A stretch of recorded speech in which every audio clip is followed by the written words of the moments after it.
A tripod with articulated legs, so it's strapped to the shoulder strap on my waders. But most importantly, I have a huge rainbow on the end of my line with, you might notice, a bamboo fly rod that I designed specifically for euro-nymphing, which is kind of what I'm doing. You'll see the fly dangling off my leader, I think, and that is a dry fly. But I'm using that mostly as an indicator to float my dropper there and my point, which is what it took, which is a split back kind of pheasant tail variation that I did. I kind of wish I had a camera crew for the take on this, because this thing has already jumped 3 times, just exploded into the air after I set the hook. And it's just a beautiful rainbow. Winter fishing conditions, except that the temperatures are more like springtime, which we're getting close to. Still kind of middle of February-ish. It's a cold puppy dog, Hefe. I don't know. It looks like it's hooked in the tail, but it is hooked in the head, I guarantee you. I think the line just kind of wrapped around it maybe a little bit. All right, buddy, here we go. Oh my goodness, Hefe, you're not helping at all.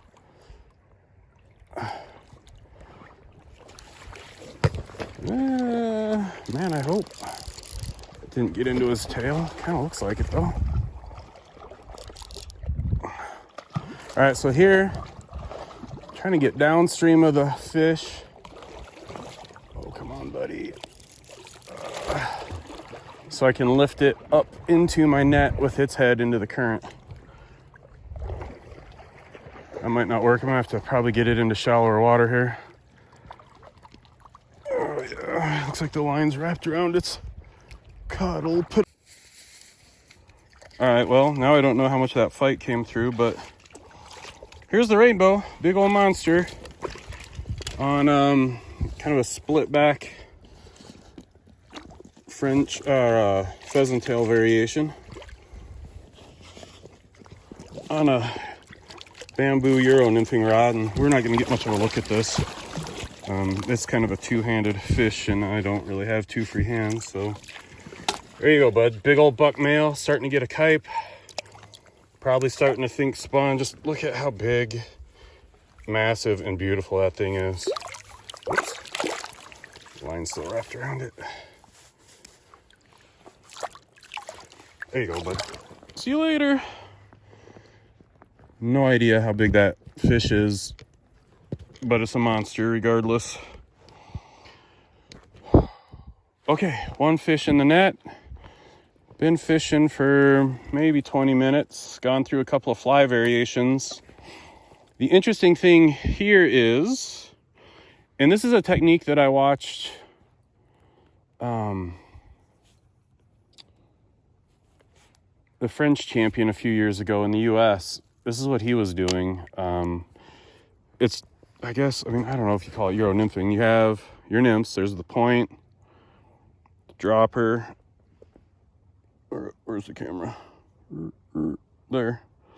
Dropper. And then above, I put on a big black foam fly, mostly for its ability to float. And it is a factory fly. I didn't have anything I wanted to use in my box that I tied.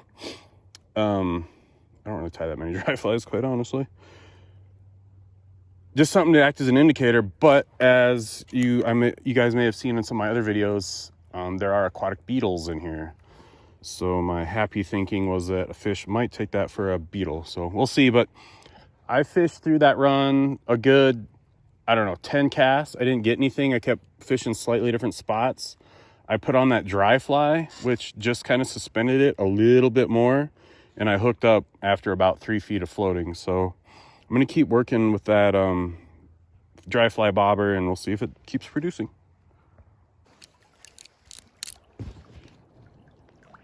Okay, another fish on. It's not quite as big, but it's very feisty. Whew. The sun's getting a little lower. And I've been switching my dry flies up because they kept sinking, and I did actually put one on that I tied Funny thing was, my first drift with it, I had a big rainbow roll on it, but just not get it in his mouth.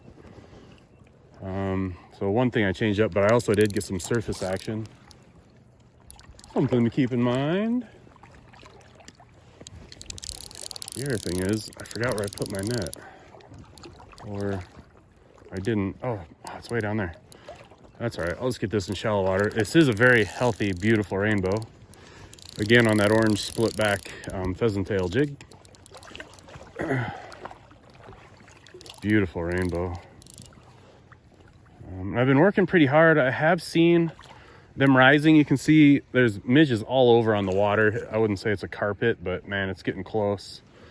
The sun is getting lower, polarizing the light. Here we go. All right, bud. Bright chromy rainbow. Hefe, quit. Hefe, do you have to be such a knucklehead all the time? The answer is yes. All right, so there's another bright chromy hand. Well, actually my first bright chromy hand. Right in the upper lip. Split back pheasant tail. Beautiful trout. Silly little dog. And back to the water. All right, that's fun stuff. I'm gonna dry that dry fly off a bit more, squeeze the water out. I didn't bring any fly floating because I didn't think I'd be using dry flies, but I am. And it's working all right. Back at it. I'm gonna walk out. This is very familiar water to me. Most of the fish, I'd almost even say 90% of what I've been catching the last couple of months here have been out in that far channel over there. So I just I slowly walk out. And even after bringing a splashy fish through this water, I'll kind of fish my way out. Fish do move around. And just because you're splashing, which is something I generally say you're not supposed to do, but they don't really care if another fish is splashing so much. A lot of times it gets the fish pretty jacked up. But your feet will kick stuff up off the bottom. Consequently, the fish will go over and get up the little organisms and eat up the organisms that you are kicking up with your feet. I guess in some places that's illegal. It's called the San Juan Shuffle. Oh, because I guess I used to do it on the San Juan River. Maybe still do. I don't know. Generally, be as quiet as you can, because the less a fish knows you're there, the more likely it is to just kind of do its thing and to keep being fishy. But disturbances don't necessarily mean the fish are going to shut off feeding. I mean, I hate to keep saying that you guys keep missing out before I turn the camera on, but I hooked this fish right on the downward swing, and then the little tiny rock I was standing on decided to roll out from under my foot, and I almost fell in. But I recovered, and here we are above the water surface, hooked into a fish taking out drag.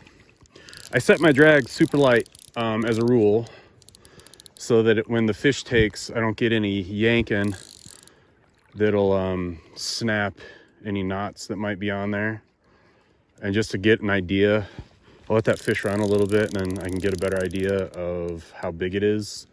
And then I can twist a little bit at a time on the drag knob to get a better idea, when I get a better idea how big it is.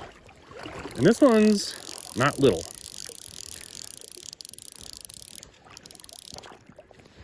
Hooked up on a, I can't remember how long this rod is. I need to measure it again, but I think it's either 9.3 or 9.5 feet, maybe 9.5, something weird. I had to, it's super experimental, but you can see it's got a nice flex to it. People, I guess, have asked me, there's always a battle. What's better, bamboo or graphite or fiberglass? And I kind of like Tom Morgan's response to that question. And that is, every material is a good material if you know how to build with it. Meaning design a rod around the material. And bamboo, as you can see, flexes. soaks up energy really well. And so it's good with light tippets. It really is great fishing smaller tippets, which I fish a lot now. Oh, this is just 5X, not super tiny for the Rockies. And it flexes, it sucks up all that energy that a fish is going to put into it. And it gives you a lot more room to trip on rocks and almost fall in, but then finally come back up without falling in and still have the fish on. As long as you remember to not drop your rod. Oh God. Did you see that dorsal fin? You see that head and that red cheek piece? Oh, that's a monster rainbow. All right, so now here's that mud I'm kicking up as I'm walking down. What I can use that for is to kind of make that trout feel a little safer right there. And see, yep, it's just kind of hanging out in the mud because it feels safe. Oh my good God, that's a big rainbow. It's gonna get caught in front of that boulder, and then maybe I can bring it over to the shallow water. And there you go. Oh, and it took that little midge I put on. Look at the size of that rainbow. I don't know, 20 to 22 inches. I have no idea. I used to put truth marks on, well, I did put truth marks on my rods. So that's about 1, 2, 3, 4. That's about 4.5 inches from the ferrule. Take another look at it. Big, huge, fat rainbow. Oh, hen too. Look how fat this hen is. So she'll still have a very successful spawn this spring. And probably another month to 2 months. Rainbows generally spawn anywhere from February to say late May, at least according to the state of Montana. Oh my God, that was a huge fish. I wonder if this works. Can't really tell what you guys can see now because I'm just spinning the camera around and it's attached to my waders. Anyways, big, fat, huge rainbow. Got to be close to 5 pounds on a limber bamboo rod. And euro-nymphing, I took the dry fly off and I'm going a little bit deeper now because they just kind of quit hitting it with the dry, so I switched up tactics. I switched up a fly and I took the new fly, a little midge pupa. So it pays to keep switching up your presentation, how you do things. And just beautiful fish, and a goofy brown dog. And rocks and water. Clean air, sunshine, clouds.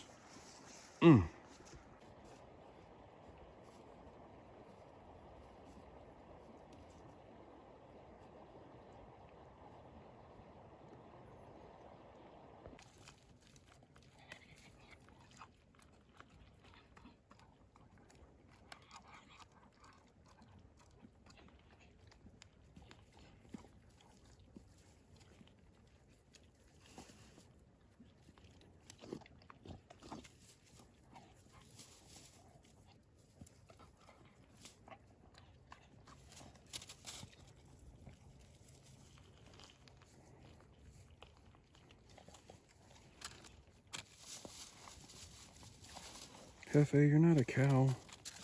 I don't know what you're doing.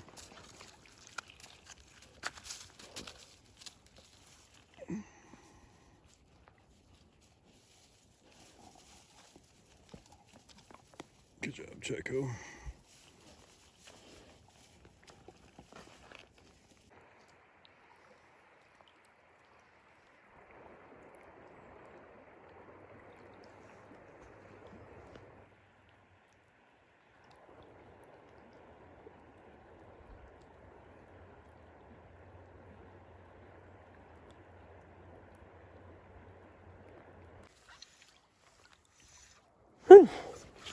Hooked up with another one. First thing it did was jump out of the water.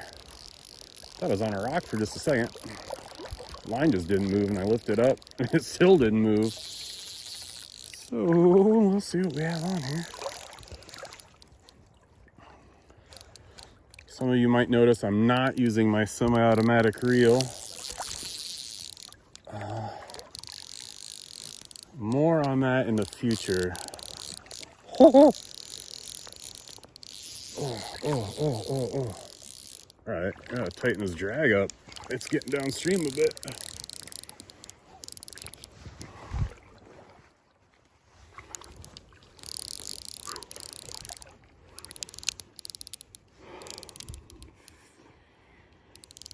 Just about a fully flexed bamboo rod. You'll notice there's a lot more flex in the tip down to the mid, and the butt doesn't have much flex. I did that on purpose. I was a little concerned this long of a bamboo rod would get noodly like a lot of the old school ones. And I wanted a much stiffer, quicker response. So I really had to balance getting the length I needed with keeping the weight down. But what I did mostly is just build up this butt section into the mid, and then I started to taper really fast to get flex in the tip, but power in the butt and mid. For doing this, whoa, fighting fish, big fat. I don't know what this is. I'm pretty sure it's a trout because it jumped out of the water, and I saw red, but in a good way. Like I just saw the color red, not like my eyes turned red with anger, like in the novels. Oh, it looks like a trout. But there's the short-faced red horse, and they have really red tails. So I don't know if I saw a face or a tail, but it's looking really rainbowy.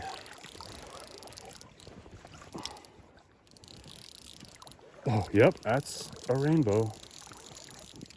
The size of a steelhead in Idaho, 20 inches or better. I don't know why they have that rule. I mean, I do, but if you let rainbows grow to their full potential, they easily get over 20 inches. Oh God, it's so big. So big.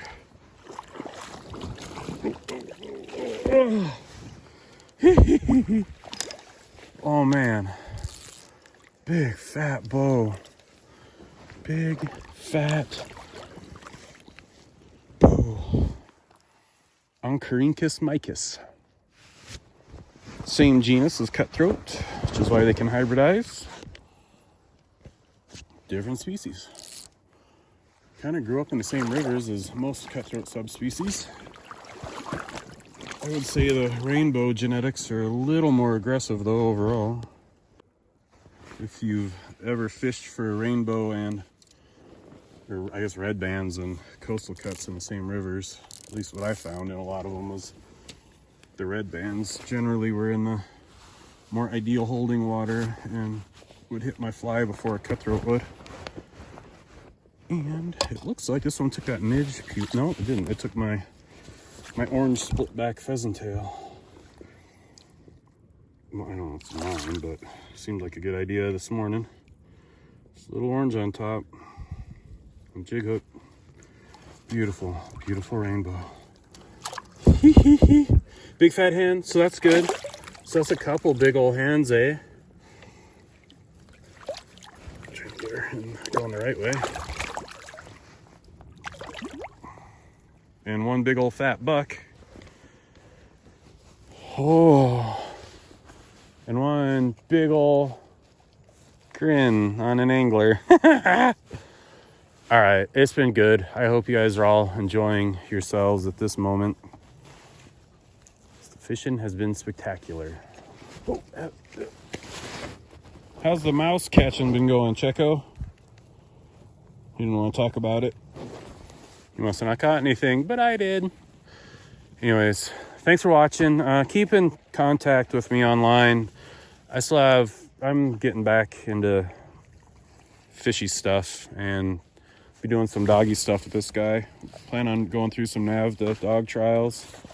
So more field and stream activities, and I'll be filming them. Is that, oh, Hefe, no, oh God, if I don't break my rod and everything before. All right, well, I'm gonna go and take care of the gear before these two take care of it for me. You guys continue having a wonderful day.